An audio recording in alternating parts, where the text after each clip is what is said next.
Welcome to the Rotary Club of Milwaukee. I am Club President Darren Miller, President and owner of JM Construction.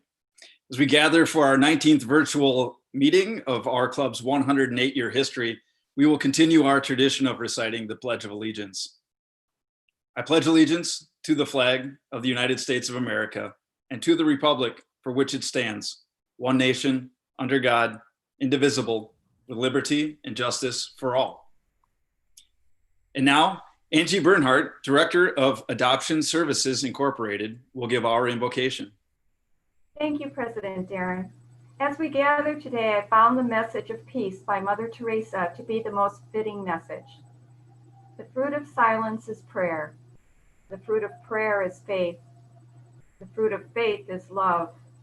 The fruit of love is service. The fruit of service is peace. Thank you.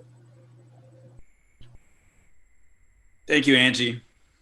Before we begin our program today, we have just a bit of club business.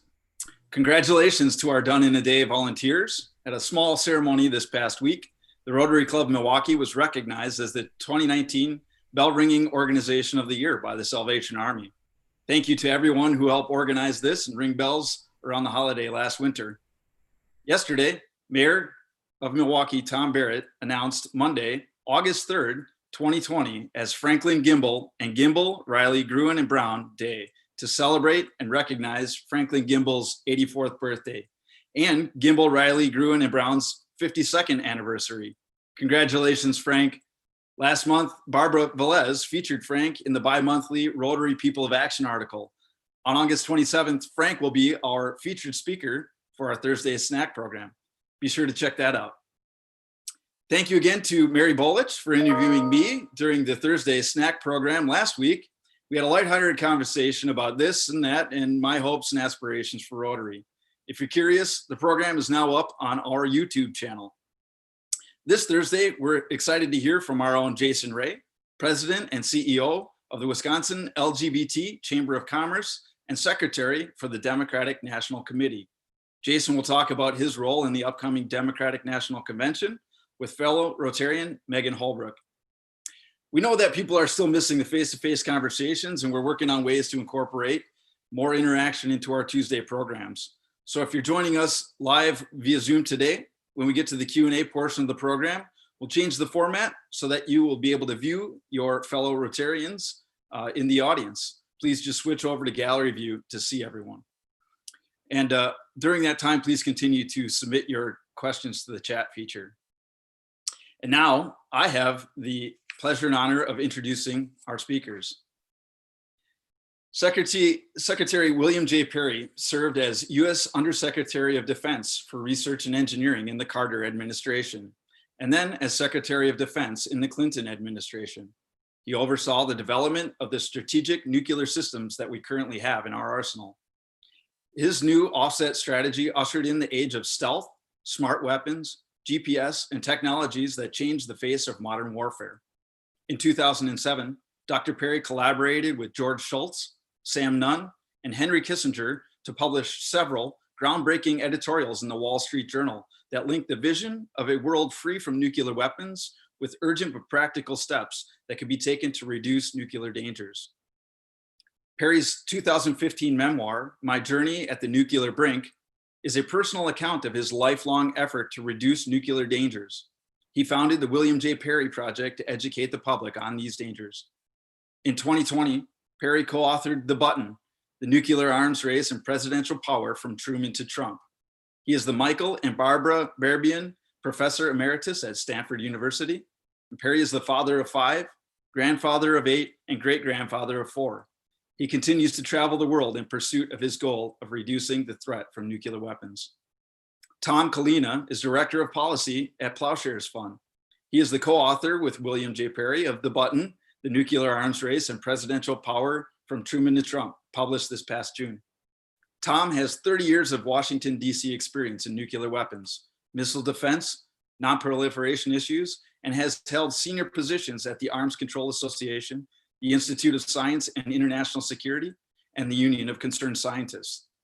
He has been directly involved with efforts to end U.S. nuclear testing, limit ineffective anti-missile programs, extend the nonproliferation treaty, and secure Senate ratification of the New START treaty. He has published widely in major magazines and journals and has appeared frequently in national media, including the New York Times, CNN, and NPR. He has testified before the Senate Foreign Relations Committee and regularly briefs congressional staff. Tom has a degree in international relations from Cornell University and lives in Tacoma Park, Maryland with his wife, 3 children, and dog. When away from the office, he does not think about nuclear war. I hope that to be true, Tom. Secretary Perry, Tom, it's a pleasure to have you with us today. Darren, thank you so much. It's a pleasure to be here. I'm going to share my screen now to give a short presentation, and we will hope it works. All right, looks like that is working. And so again, welcome. I am Tom Collina, Policy Director at the Ploughshares Fund. It's such a pleasure to be here with you all.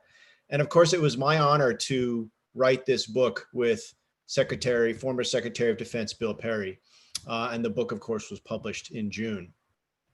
We published this book at this time for a number of specific reasons. One is we wanted to mark important anniversaries, 75th anniversaries that are happening at this time of year. Last month, July, marked the 75th anniversary of the first nuclear explosion, July 16th. And of course, this month, this week, marks the 75th anniversary of the Hiroshima and Nagasaki bombings. And of course, this November, we will choose our next president. And to us, these events create an historic opportunity to debate the future of US nuclear weapons policy. We have lived with the bomb now for 75 years. And so we need to ask, what can the next president do to reduce the risk of nuclear war?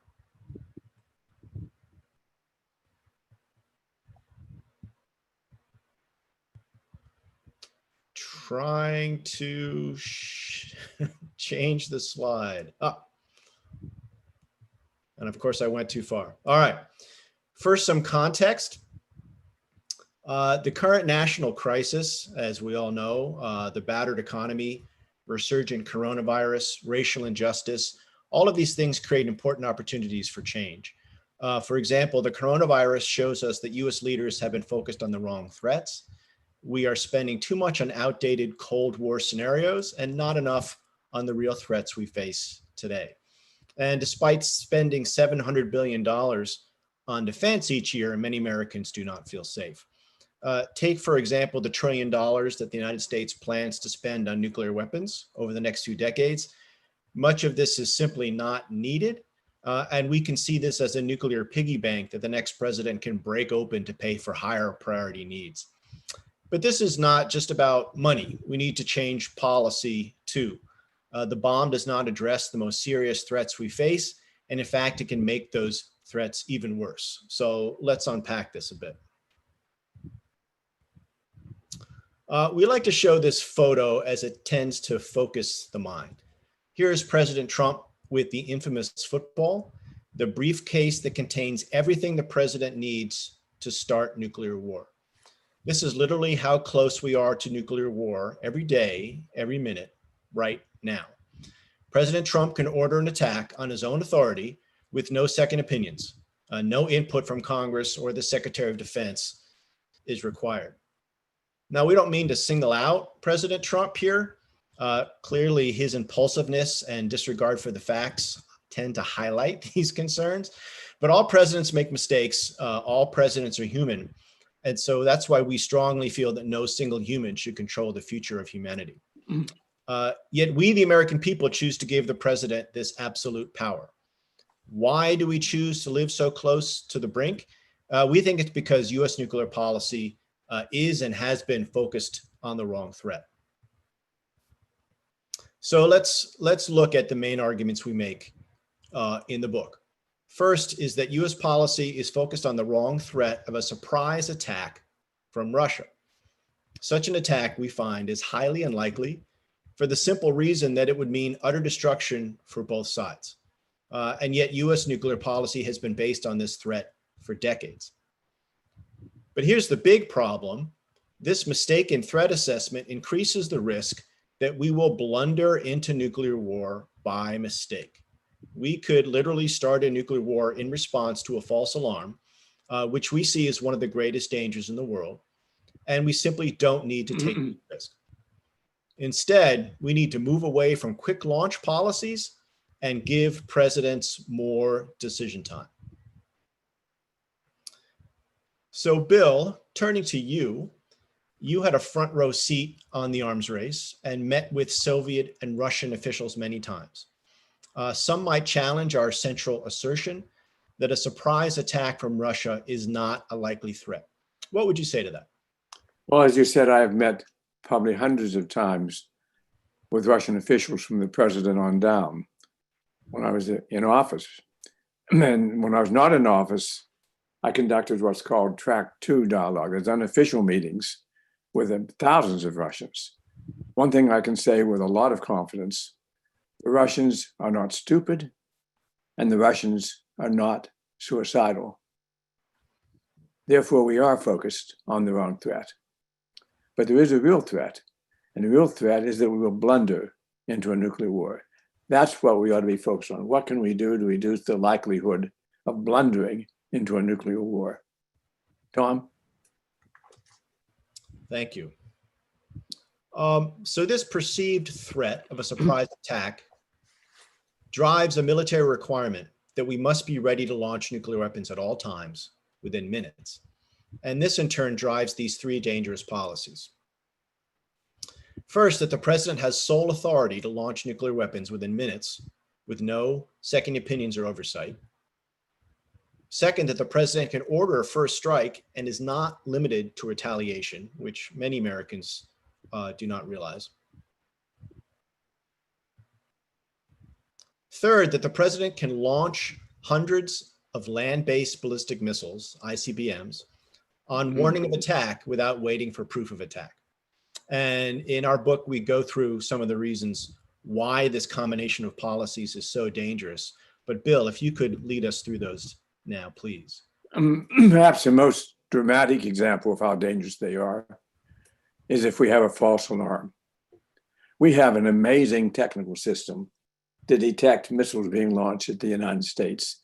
It includes satellites in the air that detect missiles shortly after they're launched, radars that detect them while they're in flight. This system is quite capable of determining that the launch is underway only minutes after it's happened. And so we're able to make an assessment and give the president an alert within maybe 5 to 10 minutes after a launch. But an ICBM launched in the United States only has about 30 minutes in flight. So what it comes to is that the president, once he gets his alert, will have about 5 to 10 minutes to decide whether he should order a launch of our long-range missiles, or ICBMs, before they are destroyed in their silos. If he decides to launch them, and it turns out he's wrong, maybe 5 minutes later or 10 minutes later, he discovers he's wrong, there's nothing he can do about it. The missiles cannot be ordered back. The missiles cannot be destroyed in flight. He will have accidentally started a nuclear war. So you might say, but this is very unlikely. And I say, it is unlikely. In fact, it's only happened that I'm aware of 3 times in our history. Only 3 times. On the other hand, it only takes once. On one of those 3 times, we came very, very close to launching. So we have tried to focus on the danger of this quick launch policy. The fact is, it's a danger to us and that we should get rid of it. Tom, back to you. Thank you. Tom, let me add one other thing. Yeah. This false alarm may seem highly theoretical to you. It does not seem theoretical to me. Back during the Cold War, when I was the Undersecretary of Defense, I was actually awoken at 3 o'clock in the morning by the watch officer of the North American Air Defense Command. And the first thing he said to me was that his computer was showing 200 ICBMs on the way from the Soviet Union to the United States. For one horrifying moment, I thought we were about to witness Armageddon.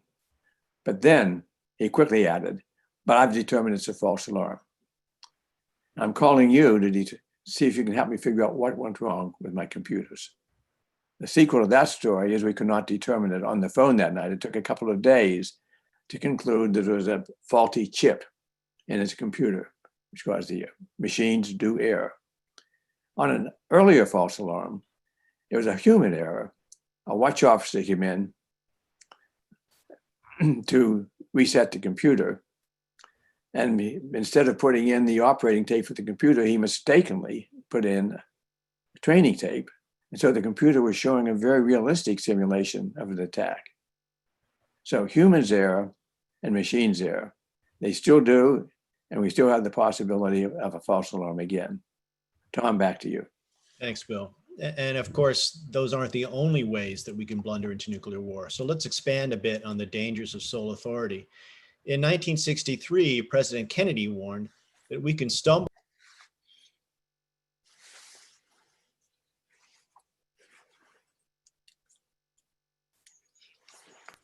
Can you hear me now? Sorry, I was muted for a minute. Anyway, in 1963, President Kennedy warned that we could stumble into nuclear war due to accident, miscalculation, or madness. Can you explain how this might happen?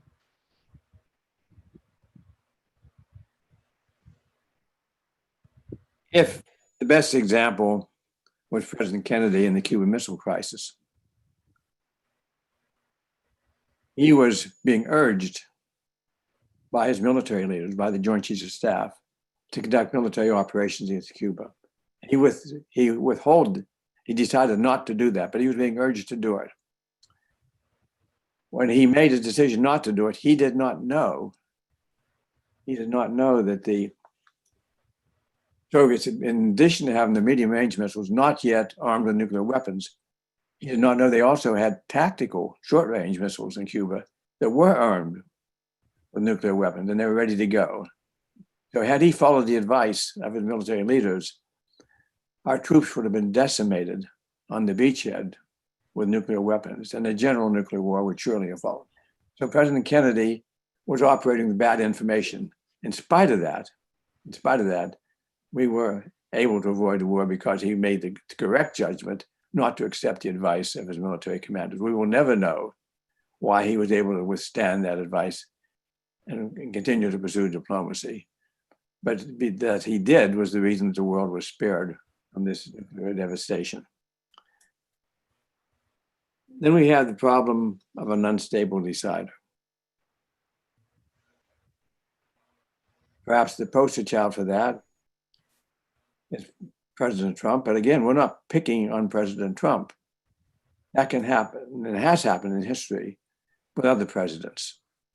President Nixon, for example, was very heavily drinking the last few months he was in office and was really not in a reasonable position to make a rational decision. President Carter, as I've described to you, was receiving a false alarm. He was receiving bad information about what the danger was. If he had been actually awoken at 3 o'clock in the morning, before they finally decided that call was a false alarm, he would have had to make the decision of whether to launch our missiles. And he had about 5 minutes to make that decision. No chance to consult with anybody, no chance to make a informed judgment about what was going on. So those are the factors that can cause the president to make a bad decision. In addition to that, there's a possible of a blunder because of US policy. And if we make the wrong decision, if we actually launch our missiles, as I said before, there's no way of calling them back. We will have started a nuclear war that could very well end our civilization. Tom, back to you. Thank you. So let's move to solutions. What can we do about this? As we describe at some length in the book, the next US president can and must reorient nuclear policy away from a Russian surprise attack to preventing accidental war. So Bill, please lay out our main arguments for how to do this. And the first thing we ought to do, and the new president ought to do very early in his tenure, is end sole authority. We have sole authority for a number of reasons, but probably the driving reason that keeps it in place today is the belief that we have to have a quick launch. We do not have president does not have time to consult with other people. What is the hurry about going into a nuclear war, which is going to end our civilization? We should end that sole authority, which in turn would get away from our quick launch policies. So that'd be number one. Number two would be to establish, if the United States were establish a non-first use policy, no first use policy, to state clearly and unequivocally, we have nuclear weapons only for the purpose of deterrence, not for the purpose of conducting attacks. Both of these new policies, ending sole authority and prohibit first use, are the subject today of legislation proposals in the Congress. No chance of them passing this term, but they will be considered again next year. And with the new administration, it's quite possible they would be considered. Then finally, related to both of those, is we should phase out our ICBMs, our long-range ground-based missiles, intercontinental missiles. They're reaching the end of their life. And our present plan is to build a whole new generation of ICBMs. We should scrap that plan and phase out the ICBMs we have right now and base our deterrence solely on our nuclear forces in submarines and on nuclear forces in airborne, in the B-2s, the B-52s, and our Trident submarines. John, back to you. Thanks. So to wrap this up, because we want to get to your questions, nuclear weapons are the president's weapons. And every 4 years, we have a chance to change US nuclear policy through the president that we choose. And the 75th anniversary of the bomb and the current national crisis should inspire us to rethink our approach to national security. US nuclear policy is doing us more harm than good, we would assert, and it magnifies the dangers we face from the most likely nuclear threat, which is blundering into nuclear war by mistake. And the next president can and must fix this. We know this will be hard. We are up against 75 years of outdated thinking and a $50 billion industry. And history tells us that major change like this is only possible if led by the president with public pressure to deliver. So we're looking to educate the next president and the public like you. Thank you very much. If you're interested in buying the book, please go to benbellabooks.com and use the button 30 code for 30% off.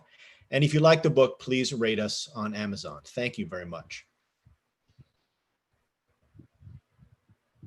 Hello, and thank you, Tom, and thank you, Secretary Perry. That was very insightful.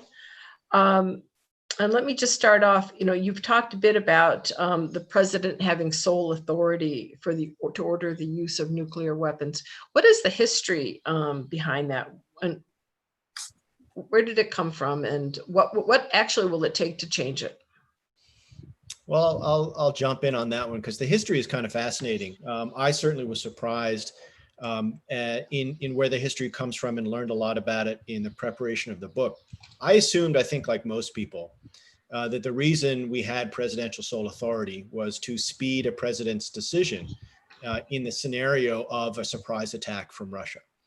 But if you go back to 1945, when President Truman took sole authority for himself, you realize that's not the case because no one else had nuclear weapons in 1945. It was just the United States. There was no possibility of a surprise nuclear attack. And what really happened is that, and of course, this is a historic week to be talking about this, 75 years ago, after the first two bombs were used in Japan, President Truman was so horrified by the results of that he determined not to use the bomb again. And the way he was going to do that was to take authority for the bomb away from the military and keep it just to the civilian authorities. All fine and good. The problem there is that he took it to just one civilian himself, and he didn't share that authority with Congress, which is the other civilian entity. And that's a problem today because, of course, Congress, under the Constitution, declares war. The president does not. At least that's the way it's supposed to work. And we see the use of nuclear weapons as the ultimate declaration of war. So we would very much like the executive, the president, to share that authority with Congress. We think that would be safer, and we think it would be more attuned to the Constitution and what the constitutional drafters envisioned. When you say share the power with Congress, specifically, what would that look like? Would that be sharing it with the president of the Senate or the Speaker of the House? What would that look like? Have you thought about some different models for that? Sure. One model, and there's actually legislation in Congress for this, sponsored by Senator Markey in the Senate and Congressman Liu in the House, would be that the full Congress would have to declare war before the president would have the authority for the first use of nuclear weapons. Other proposals are that a subset of Congress would have to approve the first use of nuclear weapons. All of these, and you can go down the line with different options there. What people's concern generally tends to be, well, you can't use all of Congress or a large number because you can't do it fast enough, right? Mm-hmm. This has to be done really fast. Well, that is the assumption we're trying to challenge here. What we're saying is no, if there is a warning of an incoming attack, the last thing you want to do is respond quickly. Because if you respond quickly, you could be starting nuclear war in response to a false alarm. So we would like the president and Congress to take their time to determine first whether the attack is real or fake before deciding what to do. Mary, I'd like to add a footnote to what Tom said. He mentioned the bill being sponsored by Markey and Liu. 20 years ago, who is now Congressman Liu, was a student in my class at Stanford. And it's gratifying to me to think that one of the results of teaching is sometimes your students end up doing very remarkable things. In this case, Ted Liu is in the Congress promoting more effectively than I can possibly promote the agenda that I've been trying to promote in my talks and in my books. Thank you for that. That is very good to hear. I'm going to turn to the chat here again, and from President Darren. Gentlemen, Hans Christensen recently highlighted that a U.S. submarine left port at the end of 2019 equipped with the first low-yield nuclear warhead. It seems to me that using a low-yield nuclear weapon in lieu of conventional munitions would forever open Pandora's box for any nation to incrementally increase their, I can't see the word, but anyway, you get the gist of the question. What do you think? Well, I think that we should not use nuclear weapons under any circumstances, no matter whether they're high yield or low yield. The danger of the low yield weapons is they may give the president this mistaken idea that is, he might be able to launch them under more circumstances. He might tend to think of them as just a big bomb and it's okay to use them. I do not think that's right. A nuclear weapon is a nuclear weapon. And once one is used, there's no real way of controlling the escalation will follow that. It would eventually lead to a general nuclear war. Do you have anything to add, Tom? I think that's No, I think he said it just right. Right, perfectly, yeah. From Avi Lank, do other nuclear powers have other protocols for making the decision to launch? And if so, what can we learn from them? Well, just to say here that we recently learned more about what the Russian protocols are. And we used to think that it took 2 or 3 Russian officials to launch nuclear weapons, which we took as somewhat reassuring. But we've since learned, if it's true, that only one person, the president of Russia, is required to launch Russian nuclear weapons, just as it is here with the president of the United States.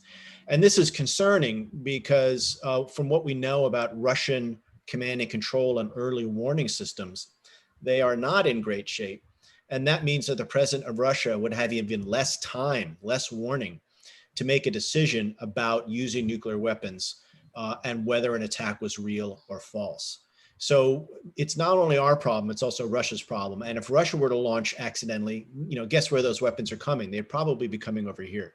So we need to work with Russia to reduce what is a shared risk for both of us.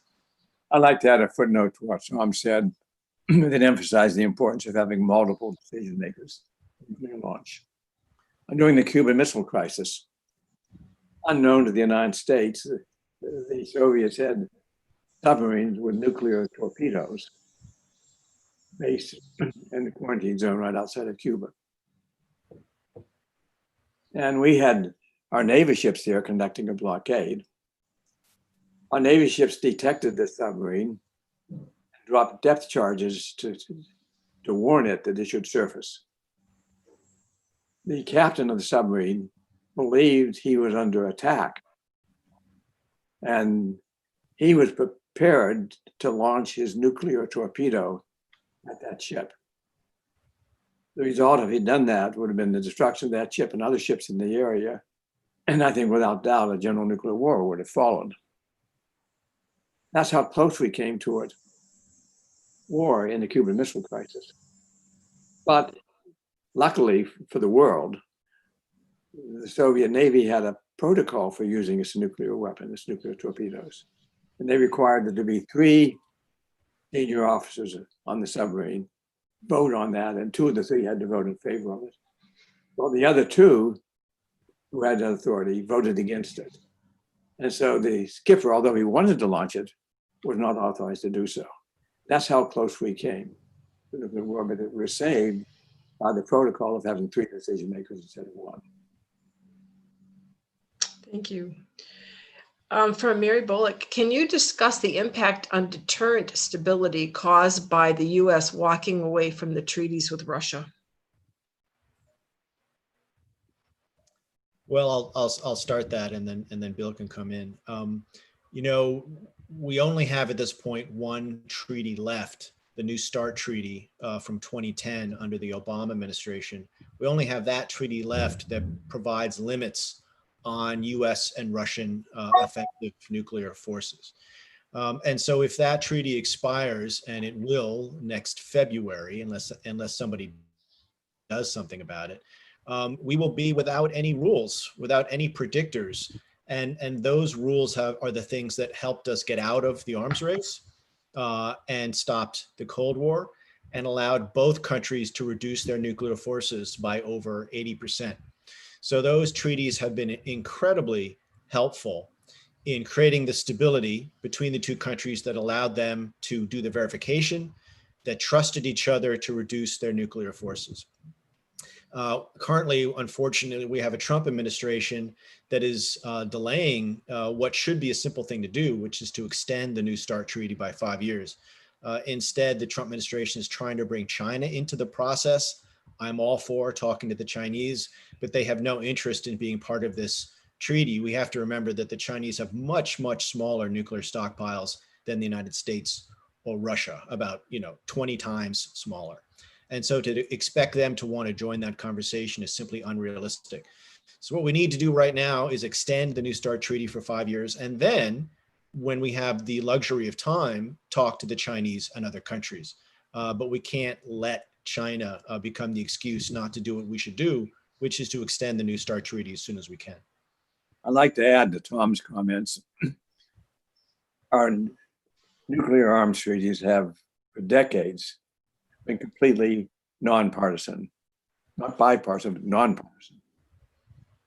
The main treaties have been negotiated and signed by presidents of both parties. They've been supported by presidents of both parties. They've been a tremendous benefit to us. They've not only allowed us to curtail the out of control buildup that was happening during the Cold War, but they provide a safer environment in that we were talking to the Russians. US, Americans and Russians were talking to each other about the dangers of nuclear warfare and about things that can be done to reduce those dangers. All of that has gone now. There's only dangling by 1 treaty that's left. And that's in great danger of ending in the next month or 2. So the treaties have done the country, given the country many benefits. They've been bipartisan, and they're now being dismantled, which is a tragedy. There have been some recent articles about hypersonic missiles being developed by Russia. Do you believe this to be accurate? Regardless, go ahead. It is accurate. They are developing them. And the United States, of course, not to be outdone, is developing them as well. This is stupid on both the parts of the Russians and the part of the Americans. The Russians have advertised with great fanfare their hypersonic missiles as being able to penetrate the American defenses. Well, that is just stupid, as I said, because they already have more than thousands of ICBMs which are able to penetrate the defenses. This adds nothing to their capability. And as we build, of course, building them as well, it adds nothing to our capability. It gets to a much broader problem, which is the missile defense countries of both countries are simply not capable of stopping a large-scale ICBM attack. And therefore, the hypersonic missiles solve a problem that doesn't exist.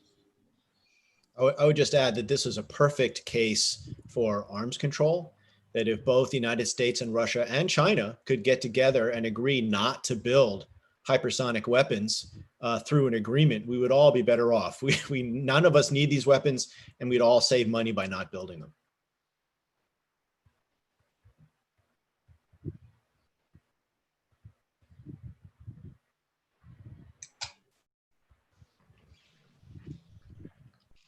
I had to go tell my husband to stop emptying the dishwasher because it was getting a little too clangy in here. There it goes. The joys of working at home, I'm afraid here. Yeah, Sorry.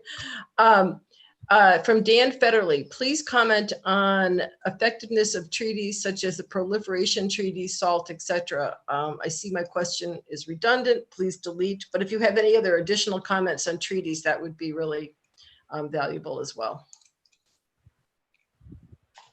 Well, I would just say that, in our current political context, treaties people are playing politics with treaties. As Dr. Perry said earlier, treaties used to be nonpartisan, and now they become very partisan to the point where Republicans generally oppose arms control treaties, and Democrats don't have the votes to pass them by themselves.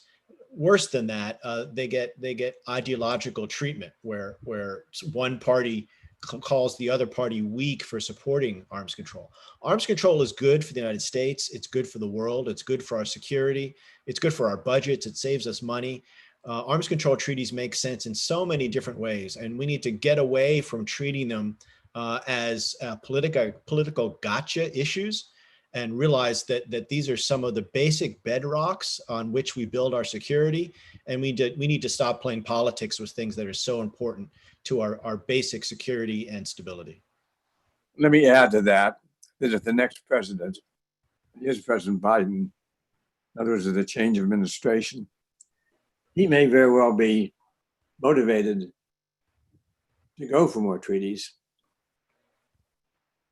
But even if he is, and even if the Russians are willing to negotiate them, he still has to pass them. They still have to be ratified in the Senate with a 2/3 majority.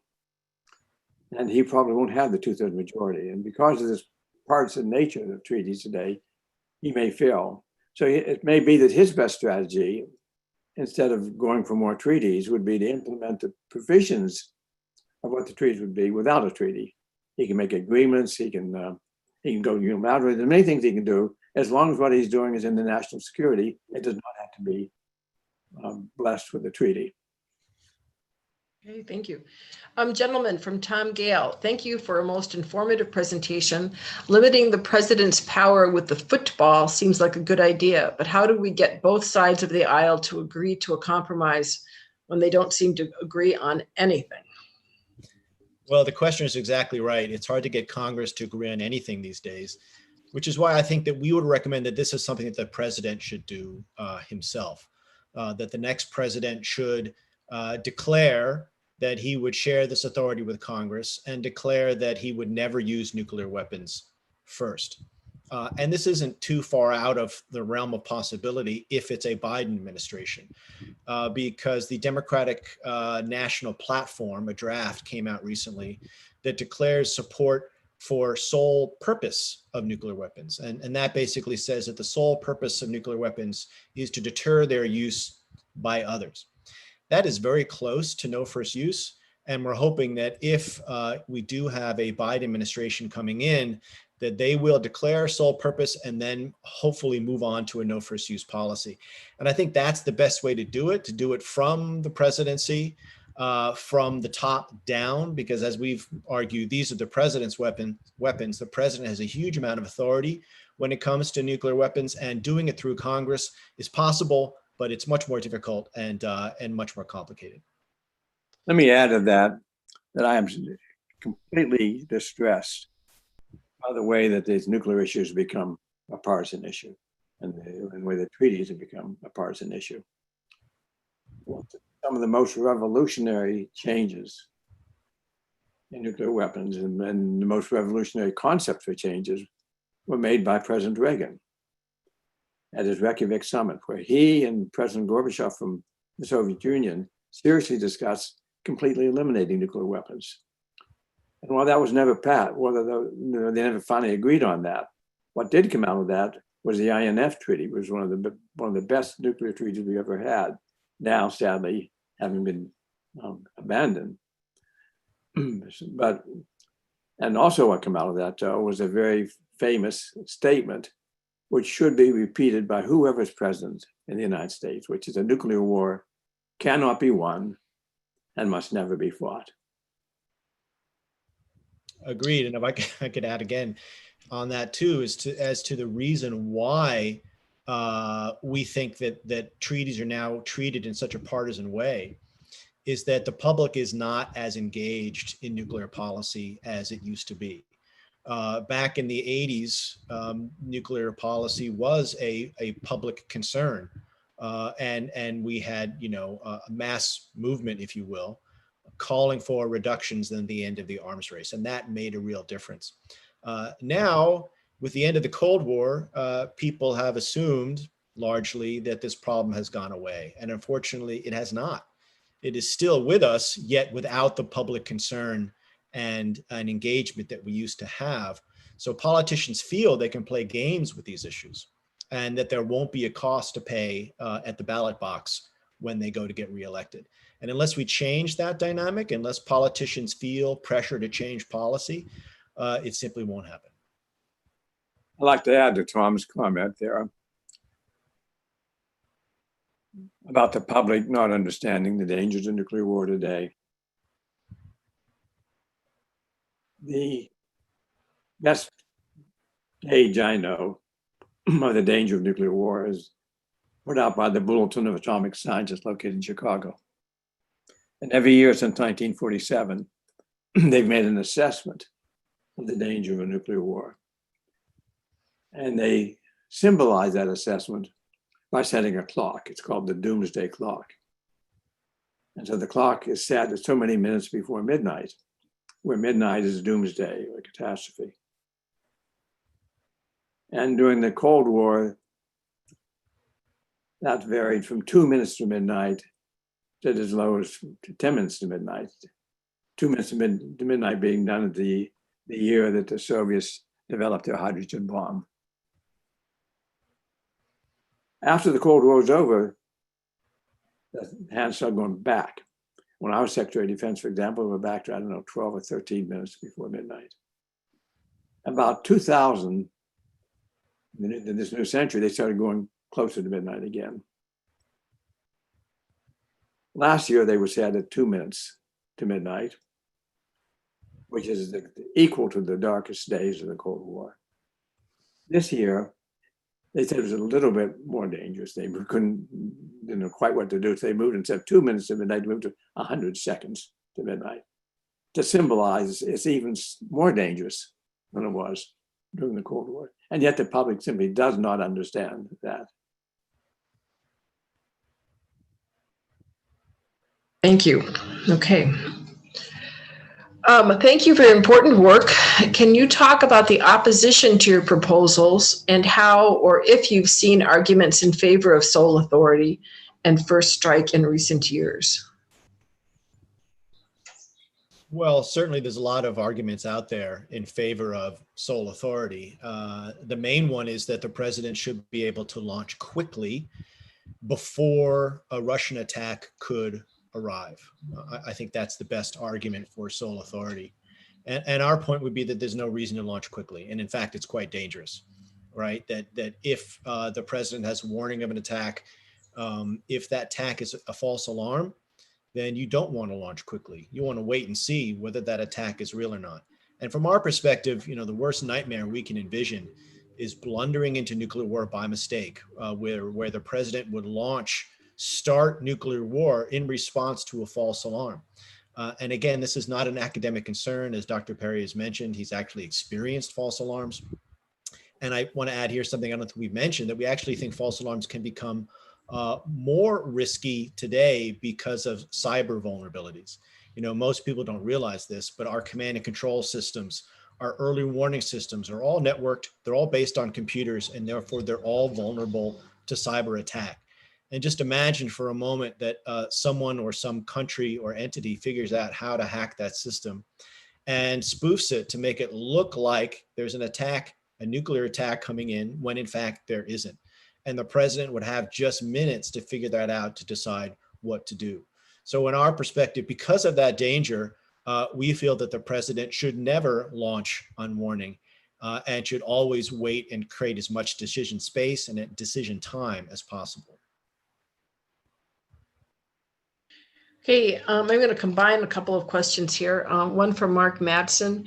While Russia may be maybe a less aggressive threat, the rise of the Chinese threat is real. Having a nuclear arsenal is an effective deterrent, is it not? And then I'm going to add to that from Dan Federley. What about North Korea? Let me start off with China. I think the danger with China today is the South China Sea, which China considers more or less like an inland lake, which the United States considers international waters. And to demonstrate our point, we steam our warships to the South China Sea frequently.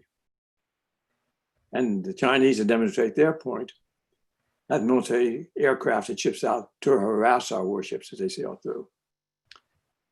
Now, sooner or later, this is going to lead to some kind of an accident or problem,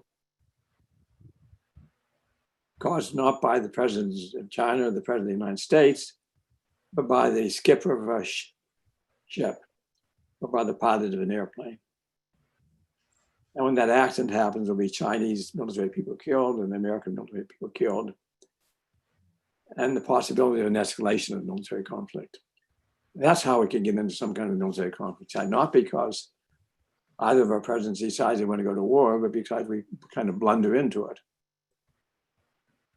And then if that happens, I should say when that happens, the whole question will be whether our presidents are wise enough and smart enough to be able to control the escalation and keep it from getting out of control. And nobody knows whether that will happen. Tom, over to you.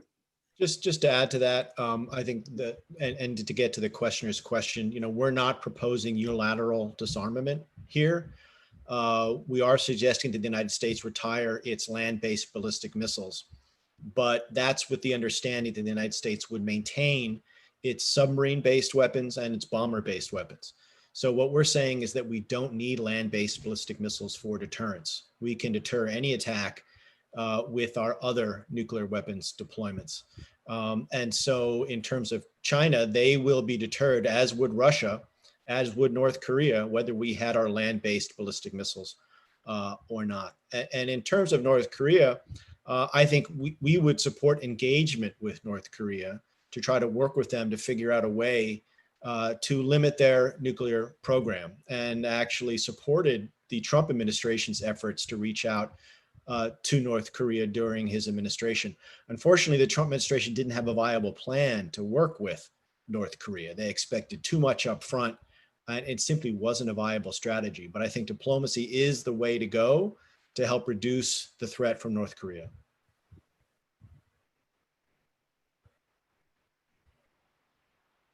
From our past president, Steve Chevalier, does the U.S. have nuclear weapons located on foreign soil? If so, do the host countries have any say in their use or deployment? Bill, that's a good one for you, I think. The answer to the question is yes, both countries. In Germany is a primary example. One country we've really managed not to talk about is Iran. Do you want to opine a bit on what's been happening in Iran and what we might be most concerned about? Sure, I'll start. I think the Obama administration negotiated an excellent deal to freeze, roll back, and limit Iran's nuclear program. That deal was working and probably prevented a war in the Middle East over Iran's nuclear program. Unfortunately, the Trump administration came in and, like most things having to do with President Obama, essentially threw the agreement away, withdrew the United States support from the Iran nuclear deal. And since then, Iran has gotten closer to a nuclear weapons capability than they were than when they were part of the deal. So we're going in the wrong direction. The Trump administration's plan of trying to force Iran to accept a better deal after walking away from the existing deal has not worked out. And so I think at this point, the best thing we can do is to, unfortunately, we have to wait, I think, for a new administration that would have more credibility with the leadership of Iran to get the United States back in the Iran nuclear deal and then hopefully build on that, because we do want to go further.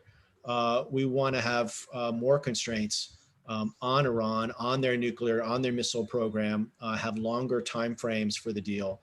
But that's only going to come if the United States gets back into the existing deal and then builds that trust back up with Iran to towards yet another follow-on deal. And that'll be difficult to do, but hopefully that'll be one of the first things that a Biden administration, if we get a Biden administration, would try to do. Okay. So I think we have one more question here, which is good because we're just about running out of time. And from Ryan Daniels. So do you see global warming or nuclear war as the most immediate concern for the human race? Yeah. Yes.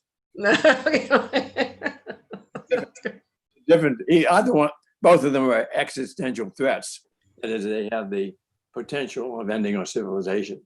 The only difference between them is that global warming takes a lot longer to do it. Our nuclear catastrophe could end the world in a minute. The global warming will take a number of decades to do it. Just to add to that, it'll take us much longer to fix global warming as well. I mean, right? We'll have to have societal change in our behaviors, in our energy consumption to fix global warming. Nuclear policy, we could fix tomorrow. If we got our act together to do it, we could fix nuclear policy very quickly and make the world much safer in a very short amount of time. We should add that there may be a third existential threat in pandemics. We haven't thought much about that since the 1918 pandemic. But the history I've read says that there were about 50 million people killed in the 1918 pandemic. And this particular pandemic is by no means over yet. I don't think we may not even reach the worst of it yet. It's a different virus, has different characteristics. And who knows, 10 years from now, 50 years from now, some even more aggressive, some even more dangerous virus may descend upon us. And if our response to that virus is as ham-handed as the response to this virus has been, we could all be in very deep trouble. Everything in the 1918 epidemic was finally resolved by achieving so-called herd immunity. But herd immunity, again, depends on certain characteristics of the virus, which we're not sure yet that this virus had, that we're not sure we can get herd immunity with this virus. It's a function of how long the immunization lasts from the people who have suffered from the disease. Tom, you have anything to add to that? No, that says it all. And then I would just maybe close on one note. There was some chatter here that perhaps we were favoring one political party over the other in the conversation. I very much appreciated the important contribution that was made by President Reagan Are there other examples of where we've really seen leadership from the Republican side in this important conversation? President Eisenhower and President Reagan, for sure, and President George W. Bush, for sure. Yeah, and I would note it was Bush Senior, not George W. Bush. George Bush Senior made real contribution to the field. I would just add that one of the most important treaties that we've had that we no longer have was the anti-ballistic missile treaty negotiated by the Nixon administration. So there is a strong bipartisan history for arms control, and unfortunately, we've seemed to have lost that bipartisan flavor of what is something that is so important to our security. Thank you. And one other question popped in, and then I'll turn this back to President Darren. Are nuclear weapon stockpiles and materials, regardless of which country owns them, safe from outside threats, for example, theft? We take elaborate measures at places where we have nuclear weapons stored for their security. And as far as I know, so for many, many decades, it hasn't been successful, but you can never say never. Which is why we need to increase our efforts to reduce stockpiles of nuclear weapons and nuclear materials, because the less those materials and weapons are out there, the less chance that they'll be lost or stolen or sold. Well, thank you. I think that we all learned a lot and we had a very engaged conversation. So President Darren, I'll turn it back to you and we can thank our speakers. Thanks, Mary. Tom, Secretary Perry, there are certainly many existential risks that are facing the world right now. I keep this as my daily reminder regarding this conversation. Appreciate you both being here to carry on the conversation and the work that you do at Ploughshares and in the United States. First, we have a few announcements prior to adjournment. Our club members know that for years we've made a donation to the polio eradication initiative in honor of our speakers.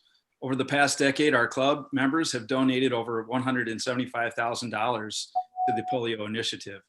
While that initiative remains critically important, this year we're supporting another great cause. In honor of leaders like you who speak to our club members, Tom, Secretary Perry, will be making a donation to the YWCA of Southeastern Wisconsin, whose mission is eliminating racism, empowering women, promoting peace, justice, freedom, and dignity for all. Tune in next Thursday at noon for our snack program, where we'll hear from fellow Rotarian Jason Ray, Secretary of the Democratic National Committee. Join us next Tuesday to hear from fellow Rotarian Mike Paddock about his new book, Bridging Barriers. Mike will share stories of working with Engineers Without Borders and Rotary and local communities in Guatemala to build water projects and construct bridges over a river nicknamed the Assassin. The formal portion of our meeting is adjourned. Thank you very much. Thank you, gentlemen.